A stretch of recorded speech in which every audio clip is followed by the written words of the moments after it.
It gives me great pleasure to introduce week 11 of the Hastings Report with my co-host, the wonderful Leon Pettit.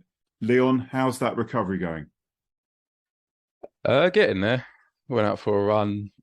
When did I go out? Sunday, doing my exercises, stretches, and that. So I'll be going training Thursday. So see how it goes. I won't be playing though because I'll be at the Amex. Oh, you're But I'll going to get Brighton game? yeah. Watch Did they? watch him lose to Chelsea.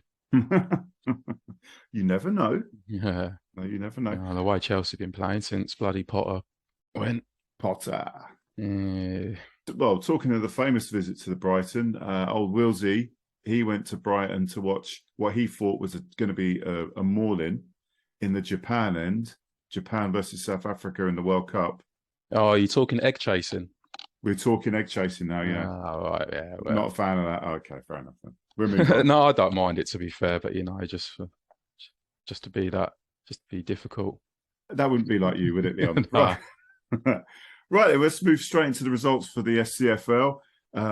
First of all, we talk about the Peter Bentley Cup. Second place, New Haven were taking on Bexhill. In a game, Bexhill took the lead with their first chance of the game, but it was fairly dominated by New Haven. They finally broke Bexhill down in the last minute, and then they won it on pens. James Stone scored for Bexhill, and Alfie Rogers got the goal in the last minute for New Haven, and then obviously penalties happened. And before your thoughts, it just so happens we've got that goal for Bexhill.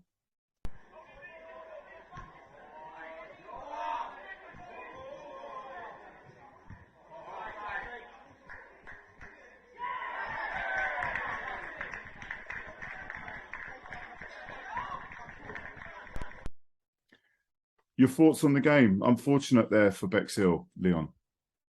Yeah, I got sent the clip of the penalty decision, and that was an absolute shocker from the refs. I looked like Bexhill were en route to, battle to a unlikely victory away at New Haven, and I don't know if a gust of wind blew over the New Haven guy or what, but a bit harsh from Bexhill. Well, seeing as you're ensconced, you're one of the ESFL fraternity. That's why you got to see that penalty and I didn't. Well, talking about that penalty decision, here it is.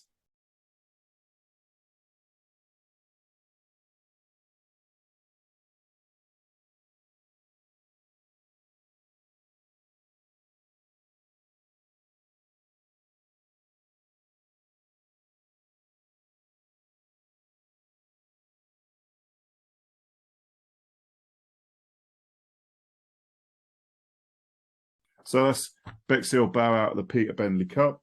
So then we move on to the league action. Little Common travelling to Crowborough, and Crowborough running out 2-0 winners. Harvey Killick, who was a real menace to Little Common, opened the scoring with an absolute cracker. And Crowborough sealed it with Lucas Moraine. Unfortunately, James Crone saw red for Little Common.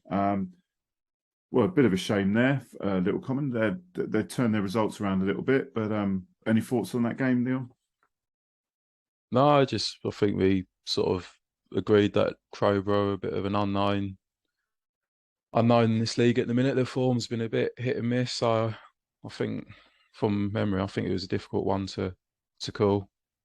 I think maybe we hope Little Common's form might have been in their favour going into this game, but evidently not. Yeah. So then, again, we move on to Little Common's next fixture, which was on the Saturday. They were playing Milton United in the FA Vars. Milton took a surprise lead into half-time, but a cracking half from the Common saw score 3, 2 from Lewis Hull and a goal from Sam Ellis. And it just so happens we've got the last 2 goals. Oh, yes!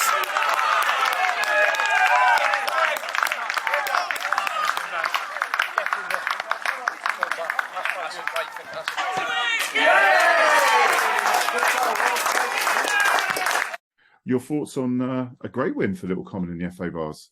Yeah, and apparently a really good second half performance from one of my insiders that was at the game. Yeah, well done to them. And yeah, first time in the second. So this was their first time they ever reached the first round of the Vars, and that was their first time in the second round. So away to Wallingford in Crowmarsh on the 12th of November. Right. I won't pretend where they are. Any idea where they are in the country? Oxfordshire, I think. Oxfordshire. Yeah, in the Combined Counties Premier North. So it's step 5. Okay. All right. Well, good luck to the Common.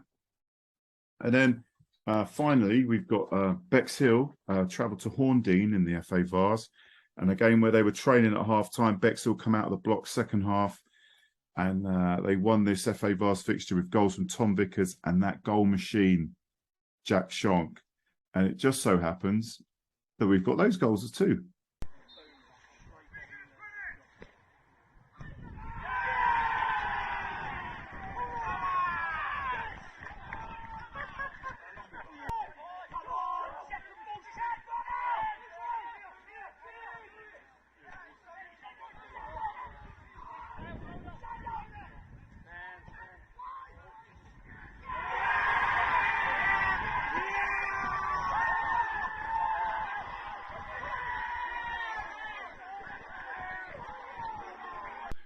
Your thoughts on the game, Leon? Great win for Bexhill.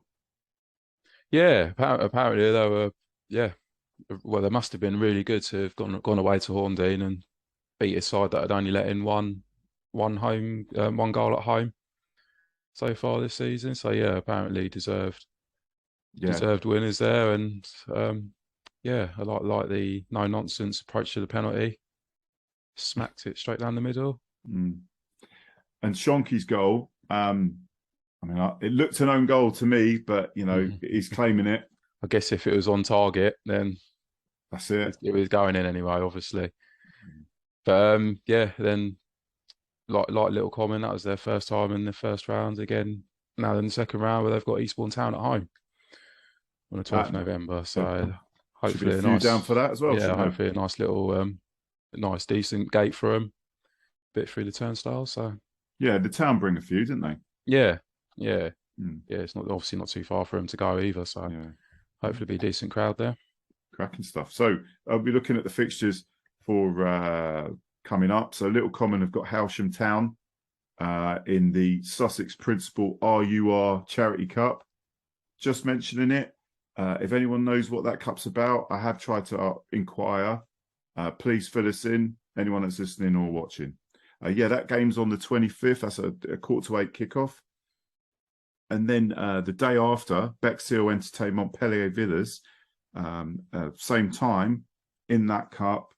Then Bexhill have got Broadbridge Heath at home. Broadbridge Heath, as Leon's just reminded me, top of the league. I mean, that's the side you want at your ground, so there should be a few there. Bexhill's chances, Leon? Who knows? I mean, I've obviously just got a good result in the Vars to a team who are, very strong in the equivalent league. But yeah, Broadbridge are flying at the minute, so I don't want to call it. Fair enough then. They've got to keep an eye on their danger man, Lewis Kroll, who's got 14 goals in 16 games, so that'll be the one for them to keep an eye out for. You never know, the Shonka might surprise you. Then obviously Little Common travel to Midhurst and Eastbourne, a game that possibly Little Common could get some points from. Yeah, why not? Yeah, sort of the Midhurst are sort of sitting mid-table-ish at the minute, so I think Little Common will be looking to pick up some points from that. Good stuff. Right, so we move on to the Mid-Sussex League. First of all, results. Sutherland Rangers entertained Uckfield Town seconds in the Mid-Sussex Senior County Cup and Charity Cup, sorry. Uckfield won well. Joshua Wright got a couple, Mitchell Pope and Joe Miller, with Sutherland getting a goal from Lucas Zon. Any thoughts on that game, Leon? I was surprised to see that result. I think if I was Sutherland, I'd be disappointed, seeing as Uckfield are division below and sort of seem to be struggling. So it's a cup upset there, obviously. Okay, and then we move on to the big game of in the league on the Saturday, which was Hollington against Westfield. Well, I mean, a hat-trick from Dan Tewkesbury, the other from Lee Carey. I mean, it was Crawley and Westfield who battled amiably. They just lacked that final ball. I mean, that's 10 out of 10 for Hollington wins-wise. But, you know, Westfield ain't out of it. And I know that obviously both of us managed to get to that game. Leon, your thoughts? Just what you've touched upon already, really. I think the general consensus was that both teams were evenly matched for about 70 odd minutes of the game.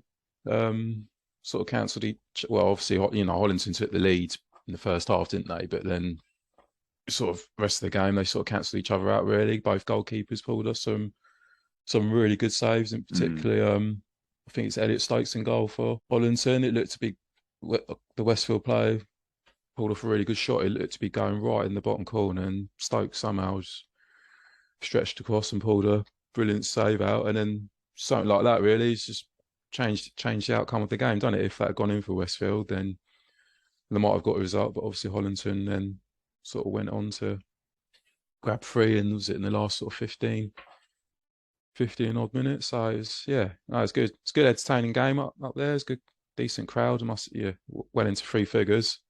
Yeah, no, definitely. Which at that level is unreal, really. I mean, I don't want to say that I turned up, because I only saw the last half an hour, I think, and I turned up and then Hollington scored 3. So I am bad luck for Westfield. Yeah. I do apologise. Yeah. But I mean, the difference, the clinical finishing, wasn't it? I mean, they just, I mean, a different class, Hollington. Yeah. They're going from strength to strength, aren't they? Bear in mind as well that they were missing 6. Oh yeah, that's true. So they weren't full strength, but I mean, take nothing away from Westfield. They obviously gave it a good goal. I think when you went to their last game, you said Westfield sort of got bullied out of it a bit, and there's no sign of that this time around.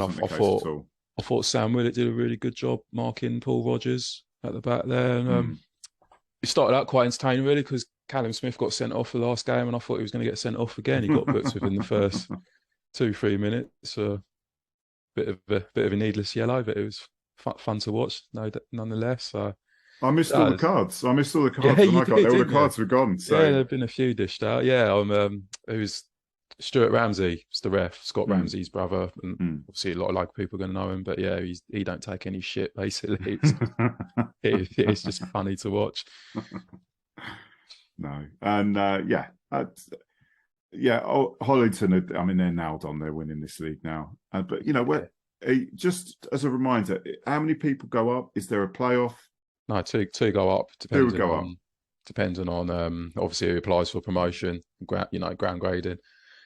I know. I think Hollington tweeted saying like Gino Forte was interested in coming on the pod, so it'd be good to get someone from there on here, because I'll be interested to know, because obviously they've got ambitions to finally make the step up into senior football, which has been a long time coming for a club like Hollington. Obviously, I'll be interested to know exactly, what they plan to do, because I think their pitch apparently is too small. Yeah. Then obviously you need, is stuff like floodlights and stands, which is going to need planning. So I'll be interested to hear exactly what their plans are regarding their grounds, at least. Yeah, no, we'll definitely try and get him on in the next week or two. Yeah, should be interesting. The things are happening at the Givens, aren't they? So yeah.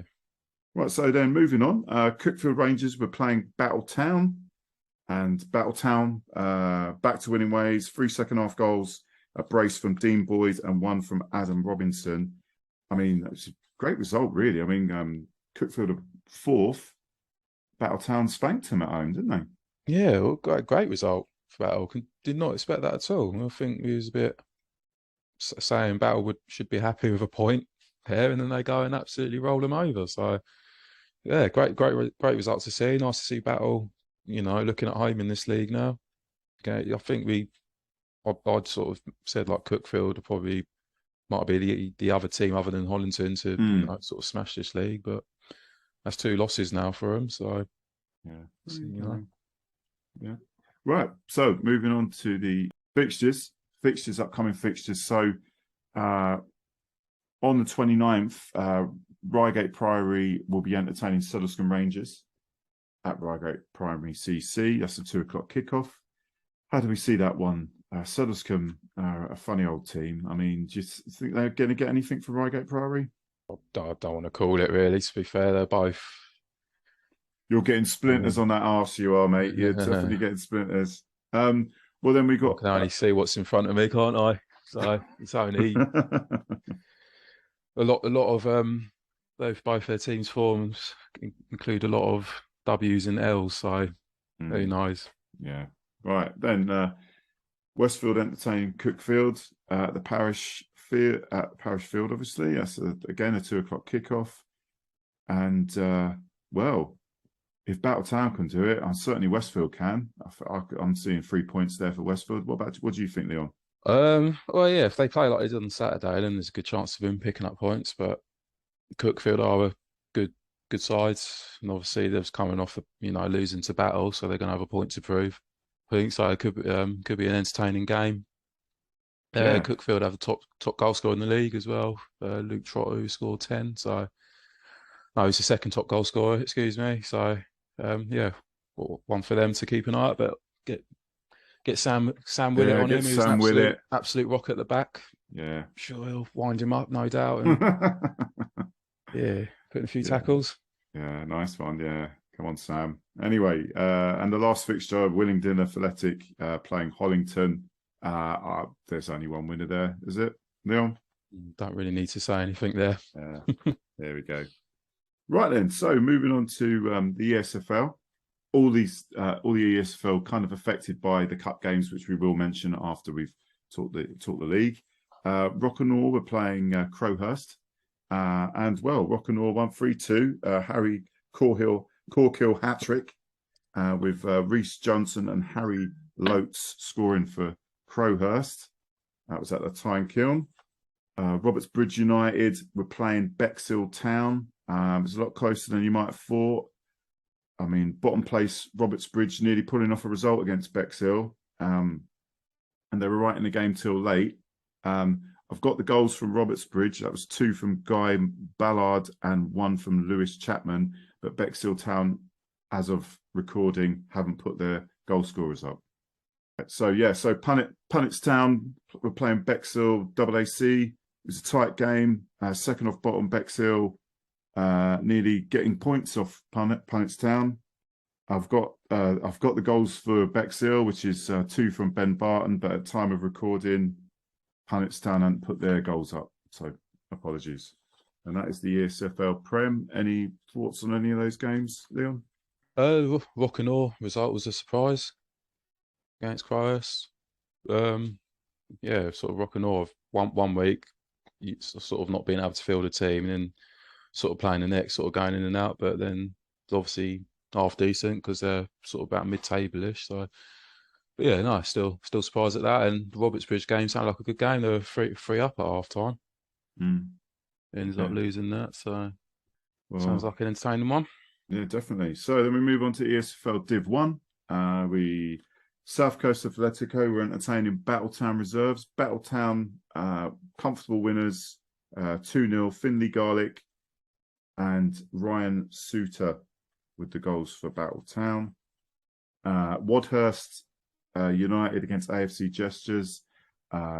Game was cancelled. The reason why is the ref pulled out on the day of the game and they couldn't get a ref, unfortunately. Poor old Wadhurst couldn't find one in time. So I don't know. Matt the ref was only next door. They should have given him a call. So the top 2 in the league, Pass and Move and Tackle Away, fought to a draw, 2-2. Fraser Discali and John Joe Wright with for the Arrows, and Tackle Away's goals were from Kale Hakos and Nathan Bossum. Right, Division 2. Third place Pesh Hill struggled to beat bottom club Suddlescombe Rangers. They won 2-1. As of recording, they haven't put their goals up yet. Suddlescombe's goal was from Christy Walder. Suddlescombe also went down to 10 men fairly early in the first half. Jake Warner saw red. So Suddlescombe remain bottom. Victoria Baptists big win against Pass and Move Seconds. Michael Smith with a hat-trick, 2 for James Bellett and 1 for Joshua McDonald. The 3 goals for Pass and Move were from Callum Brand, Kelvin Lowes and Hayden Phillips. We move on to Who versus Hollington United Reserves. Controversially abandoned, apparently, depending on who you listen to, it's handbags happened and it was called off, but there was also alleged headbutting and all sorts. So I can't speculate why that game was abandoned. I know that I think the FA have been written to, haven't they, Leon? Yeah, I'm not going to speculate. Oh yeah, you're scared. Not the right place to speculate. Well, you don't know what's going to come of it, do you? So not going to speculate. Do it in private. We move over to the last game, and that would be Bexhill Rovers played Icklesham Casuals. Bexhill Rovers run out 7-1 winners, 3-0 at half time. Marcus Powell Cullingford got a hat-trick. Ian Stewart Pownall got 2. Luke Aylas and Adam Beeching with the 7 goals for Bexhill. George Barrow got the goal for your Icklesham boys to make it 3-1, and then obviously Bexhill put the game out of sight quickly after that. Any fallout from that game? Any conversations with your colleagues, your footballing buddies about that 7-1 defeat? I don't know, mate. I weren't there. You're denying all knowledge. Okay. Right then, let's move on to, unless there's anything you want to say about Division 2. No, obviously, there's a few thumpings in there, but like you said with PETTIT, Selhurst were bottom, but gave PETTIT a good game. I think anyone in this division can give anyone a decent game. I'm sure, no doubt, Icklesham will go and pick up a few results. We've shown that we're capable of thumping a couple of teams. So yeah, I think it's shaping up to be a good, entertaining season in this division. So. I mean, is it because obviously the main man wasn't available that, could we link a 7-1 defeat to Leon not being there? Just my presence. Yeah. Yeah, I mean, yeah, just, you take away the Northian game. Every time I've actually physically been at the game, we've played well, either won or drawn. When I'm not actually there, we lose. So this Saturday's not looking good then. Right then, moving on to Division 3. Third place Parkfield comfortably beat bottom place Westfield Thirds 2-0. Marley Jessen got a brace. Hurstman Zoo were playing Rye Town Reserves, and in a topsy-turvy game, top of the league, Hurstman Zoo could only manage a draw. 4-4. The goals for Hurstman Zoo from Ryan Arnott, Sam Ellis, Robbie Hodgson, and Charlie Shearing. Rye Town Reserves goals were from Robert Levitt with 2 and Ryan Dowswell with another couple. Bexhill AAC were playing Sovereign Saints. Despite a Charles Morgan hat-trick for Bexhill, that couldn't stop the Sovereign Saints coming out 4-3 winners. Goals from Sovereign were from Bobby Allen, Nicholas Barden, Luke Maglanon, and Shayan Sharifi. And that is Division 3. All right, we go to Div 4. Well, undefeated top of the league, Wellcroft dispatched Pass and Move Third 6-1, 4-0 at half-time. 2 goals from James Burnett, a goal from Steve Cherryman, another goal from Mark Hedges, Danielle Welsh, and Charlie Fairweather got the 6 goals for Wellcroft. Pass and Move haven't put up their goal as of recording. Second off top, Battletown Thirds struggled to defeat bottom club Hastings Athletic, but just by 2-1. Despite taking an early 2-0 lead, it was Brandon Darch and Nathan Dolby, Battletown Thirds. Joel Hennessy got the goal for Hastings. And this was a game where 2 players saw red. Rye Smith saw red for Battletown and Charles McDonald saw red for Hastings Athletic. And that is Division 4. Right, so moving on to the cup competitions. Lots of cup competitions going on. So first of all, let's go to the ESFL Challenge Cup. Westfield Reserves we're playing St Leonard's Social. Westfield Reserves winning 4-3 in extra time. Goals from Stefan Davies, Aidan James, and 2, including 1 in extra time from Baxter Orchard, won the game for Westfield. St Leonard's Social haven't put their goals up as of time of recording. Still in the ESFL Challenge Cup, Hawkhurst United were absolutely thumped by Sidley. Sidley scoring 6, 2 from Logan Copley, other goals from Andrew Atkins, Lewis Wade, and William Witham. Won it for Sidley, another spanking victory for Sidley Lille. Then we've got the Macron Cup fixture to finish off the first round. Rytown were playing Crowhurst Reserves. Rytown comfortable 3-1 winners, despite Crowhurst taking the lead, and that's the first time Rytown conceded a goal this season. Anton Neal put them 1-0 ahead, but then Rytown won it 3-1 with a goal from Bradley Sayer and 2 from Sam Hesmer, winning it for Rytown. So yeah, in the Robertsbridge Charity Cup, Ticehurst United were playing Robertsbridge United Reserves. Well, Ticehurst winning 8-2, a tidal wave of goals in the second half for Ticehurst. Goals from Benjamin Hodges, a hat-trick from Joe Kennard, 2 from Darren Nichol, and 2 from George Brown. Scored the 8 for Ticehurst. Robertsbridge haven't put their goals up as of time of recording. Tackaway Reserves were playing Mountfield United, and unsurprisingly, Mountfield winning 5-2, a hat-trick from Jordan Brindley and 2 from Jan Kasira, with Tackaway's goals from Tom Alexander and George Brooks. Again, we move still in the Robertsbridge Charity Cup. Burwash were playing Settlescombe Rangers Development, and Settlescombe Rangers winning. Chris Ford got the goal midway through the second half for Settlescombe. So decent result there.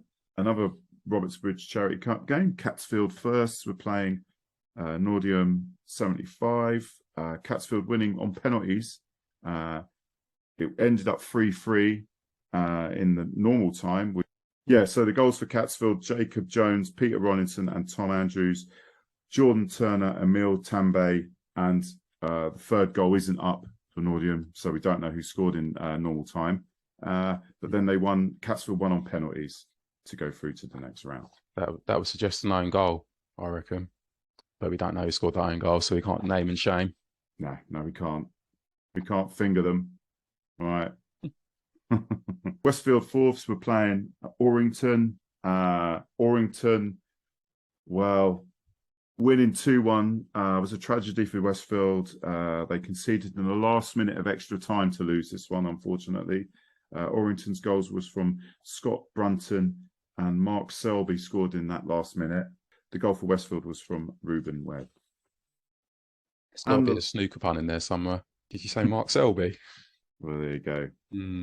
Yeah, you need to think of these things. Right, and then Little Common Reserves were playing Sandhurst Firsts in the last game of the Robertsbridge Cup. 2 goals from James Found for Sandhurst. Hasn't got the third one, so more than likely an own goal, but we will never know. And Attilio Field scoring for Little Common. He does get a few goals in the old Attilio. His name does come up. Yeah. And that is the Robertsbridge Charity Cup. Just a quick mention that the Macron Cup, the second round begins on the 5th of November. So we talk about the Team of the Week, ESFL Team of the Week, and just looking at the team now, we've got Kai Williams of Rockinore in goal, a back four of Brad Sayer from Rytown, George Wilkie from Bexhill Rovers, Marcus Popple from Rytown, and on the right, Steve Moat of Sidley. In midfield, that James Founds made the team again for Sandhurst. Bexhill Rovers is Marcus Powell Cullingford. Westfield's Aidan James. And on the left, we've got Finley Garlick of Battletown. Up front, we got Rockinore, 2 Rockinore in this week, from Harry Corkill for that hat-trick this week, and Guy Ballard of Robertsbridge United. Any thoughts on that team? There's a few goals in there. Yeah. Right, and well, that was the week that was. Anything to mention before we part, Leon? So I like the look of Hollinson's new kit. It looks quite spiffing. Okay, Looks so smart, are you after anything from Macron as well then? They do. Are they honestly? Another tracksuit, yeah. Yeah, I think we all could. Yeah. If They you do are make some listening, good Macron, kits. yeah, just throw us They do actually make some merch, decent mate. kits, don't they? Yeah, shame Hastings don't use them. Oh, Support your local business. yeah, exactly. Yeah. No, it is again. Yeah, they've got some tidy kit there. It is quite nice, to be fair. But anyway, Leon, thanks as ever for this, and I'll see you next week. I'll see you next week.